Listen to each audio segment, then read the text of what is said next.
Welcome to the 31st Sunday in Ordinary Time, and the reading for our Mass this morning is from the Gospel of Luke.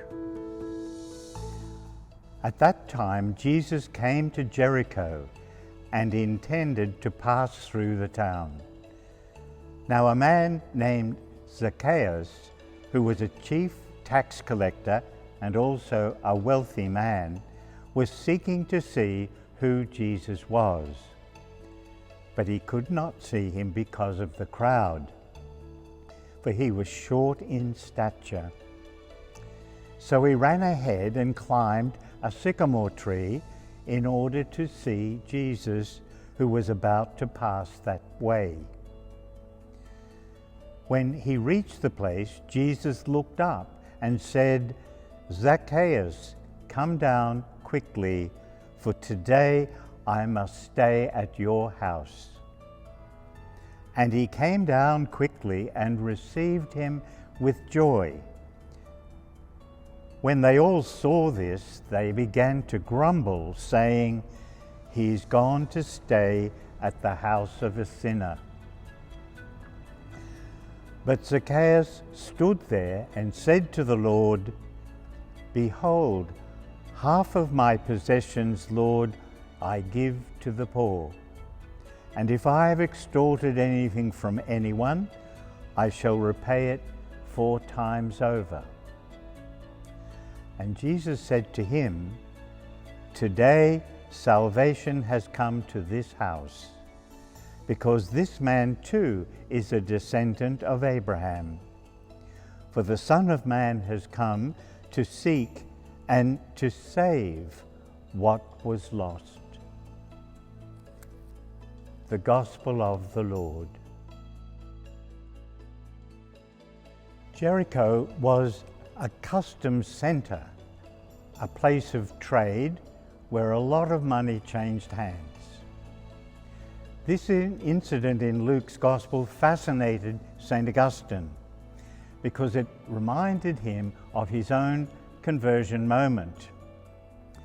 In one of his sermons, Augustine comments on Jesus' encounter with Zacchaeus.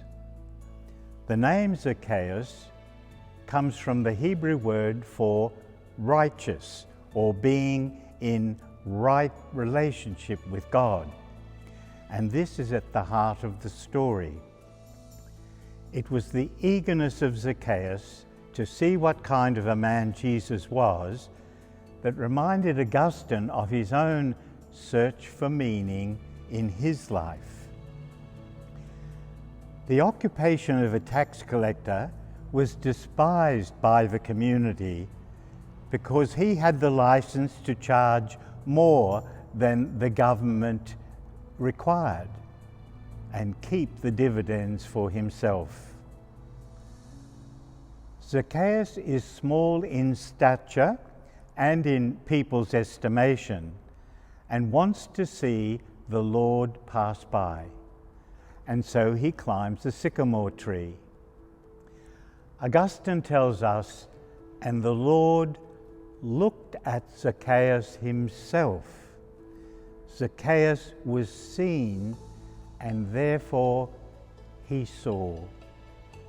There was so much love and acceptance in Jesus' eyes, so that Zacchaeus felt deeply understood and was able to view himself and his lifestyle to an extent that never happened to him before.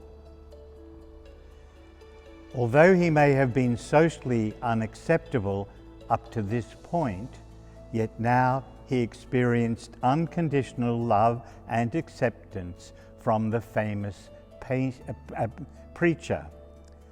This gave him the courage to love and accept himself, which brought about a true conversion of heart.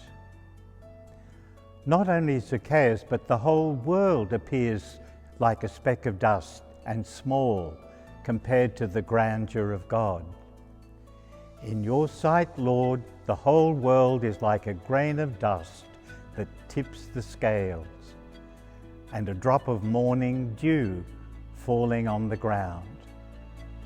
And yet God looks on his creation, and we in it, with tender compassion.